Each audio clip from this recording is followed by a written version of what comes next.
Y ahí recién se dan cuenta que Jesús no está pues con todos los compañeros que iban. Dice que regresa Jesús y le dice, regresa José, regresa María y encuentra a Jesús hablando con los doctores de ese tiempo.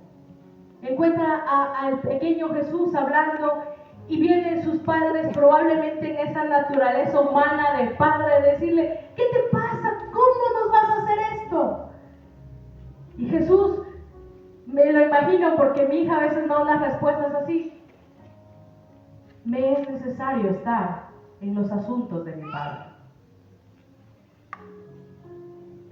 Ese es el único caso que se narra de la infancia de Jesús en los evangelios.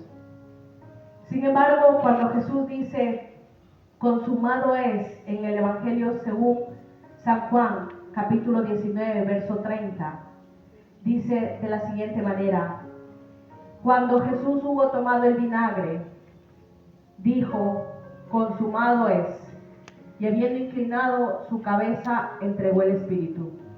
Cuando Jesús dice consumado es, hace un repaso de toda su vida, probablemente esa niñez que con mucha inocencia, que con mucha alegría, que con mucha imaginación viven los niños.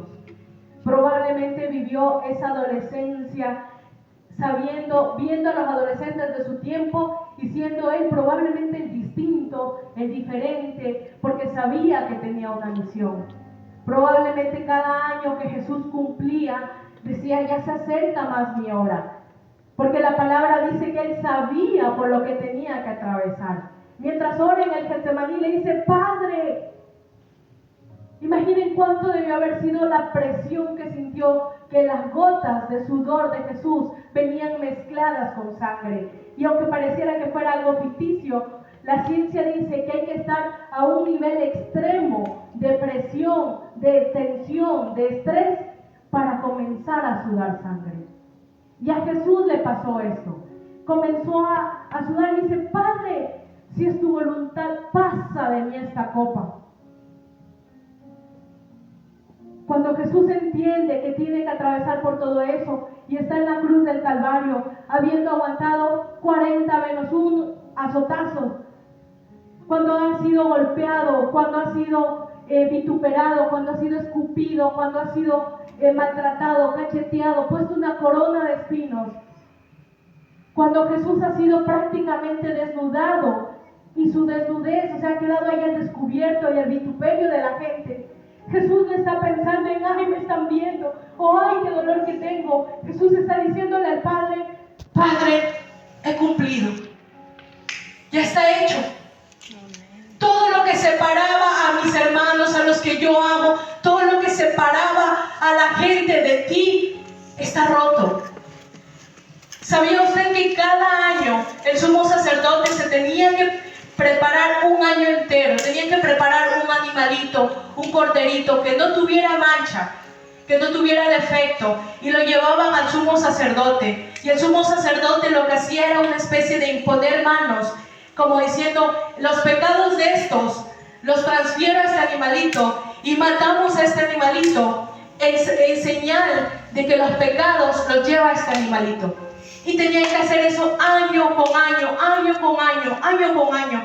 Pero cuando Jesús muere se convierte en el sacrificio perfecto. Se convierte en ese sacrificio por el cual el velo del templo se rasgó, dice. Y el rasgarse el templo no era otra señal de que ya no iba a ser solo el sumo sacerdote el que tenía acceso directo al Padre, sino que todos nosotros podríamos acercarnos libremente al Padre. El velo separaba el lugar santo del lugar santísimo. Y a ese lugar santísimo solo podía acceder una vez al año el sumo sacerdote. Y la palabra explica que si ese sumo sacerdote no se había preparado bien, él tenía unas campanitas en su vestido.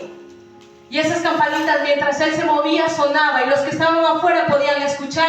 Y en otras palabras decían, sigue vivo. Y que cuando moría, si no se había santificado, moría, tenía unas cuerditas con las cuales lo jalaba, porque nadie podía acceder al lugar santísimo, porque aquel que accedía irremediablemente moría. Y cuando Jesús hace esto y entrega y dice, consumado es, en otras palabras, esa cortina que dividía nuestro acceso al Padre se rompe. Y Jesús se convierte en el sacrificio perfecto, único y para siempre. Ya no necesitamos corderos, ya no necesitamos palomas, solo necesitamos aceptar a Jesús como nuestro Señor y Salvador, porque Él ya pagó la deuda. Jesús ya pagó la deuda. El sacrificio de Jesús, podemos decir que nos da tres cosas. La primera nos da vida. Juan 3:16, todos no sabemos este versículo. Dice, porque de tal manera Dios amó. ¿Para qué? Para que todo aquel que en Él crea no se pierda, mas tenga vida eterna. Lo segundo es que perdona nuestros pecados. Y ahí me quiero ir a Lucas, capítulo 7, versos 47 y 48. Jesús está en el hogar de Simón el fariseo. Y llega una mujer llena de lágrimas, con un frasco de alabastro, y comienza a lavar los pies de Jesús. Y con sus cabellos los estrena, y con sus lágrimas dice que los enjuga. Y muchos se quedaron diciendo, eso lo hubiéramos vendido y probablemente sacábamos más plata. Como a veces pensamos nosotros los seres humanos.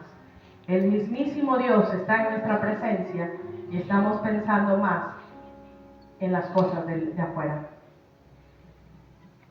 Y Jesús dice, por lo cual te digo que sus muchos pecados le son perdonados, porque amó mucho. Mas aquel a quien se le perdona poco, poco ama. Y a ella le dijo, tus pecados son perdonados. A través del consumado es, Jesús nos está diciendo, sus pecados, mis pecados son perdonados. Jesús ya pagó el precio. Había una condena, y esta la encontramos en Colosenses. Fue el pasaje que leímos en el momento de la bienvenida. Jesús, a través de su sacrificio, anuló el acta de los decretos que había sobre nosotros. Imagínense esto como una película animada de Disney o de Pixar y están creando juguetes. Imagínense que es Toy Story y están creando juguetes. Son ustedes, somos nosotros. Y a cada uno de nosotros ya venimos con una insignia. Condenado, condenado, condenado, condenado. Aunque los niños son inocentes e ingenuos y la palabra garantiza que de ellos es el reino de los cielos, todos venimos con una marca en nuestra naturaleza, y es la marca del pecado. Cuando Jesús muere en la cruz del Calvario y dice consumado es, Jesús anula el acta de los decretos que había en contra de nosotros. Y dice esto, verso 13 de la carta a los Colosenses del capítulo 2, y a vosotros, miren cómo estamos, y yo no voy a usar como el lenguaje de Pablo, voy a usar el lenguaje nuestro, y nosotros que estamos muertos en nuestros pecados, en nuestra carne, nos dio vida juntamente con Él, perdonándonos todos nuestros pecados. Cuando leemos la Biblia con el nos da la sensación de, eran los colosenses, esos eran pecadores. Lea la Biblia diciendo así, y a nosotros, a mí, que estoy muerta en pecados, nos dio vida juntamente con Él, perdonando todos nuestros pecados. Y escuche esto, anulando el acta de los decretos que había en contra de nosotros, que nos era contraria, quitándola de en medio y clavándola en la cruz del Calvario. Cuando Jesús dice, consumado es que esas etiquetas que lo marcaban a usted, que me marcaban a mí, Jesús nos la está quitando. Está diciendo, no, tú ya no eres condenado, tú ya no eres condenado, tú ya no eres condenado. Esa condena que debías recibir tú y por la cual debías morir tú, la recibo yo, muero yo y pago el sacrificio perfecto. Y aquí muerte, estamos a mano. Tú ya no tienes poder sobre la vida de cada uno de ellos. Ese es nuestro Dios. Ese es el sacrificio que pagó. Nuestro Señor Jesucristo dice, consumado es. Estamos a mano. Y saben que les dije que la palabra griega para consumado es tetelestai. Es una palabra que en el griego está escrita en un sentido que dice, pagado está y seguirá pagando. Porque nosotros venimos en una condición de pecado. Y la palabra dice que cuando tú te arrepientes, Jesús perdona todos tus pecados y se olvida de ellos porque los bota a lo más profundo del mar. Pero eso no quiere decir que ya no vamos a seguir pecando. Es más, probablemente saliendo de aquí alguien se te cruce en el camino y tú le dices, y se te salió lo que no se te debía salir y volviste a pecar. Y la palabra consumado es, sigo pagando por ti. Nuestro compromiso debe ser que aunque el Señor ya pagó, está pagando y seguirá pagando por nosotros, es buscar hacer siempre su voluntad.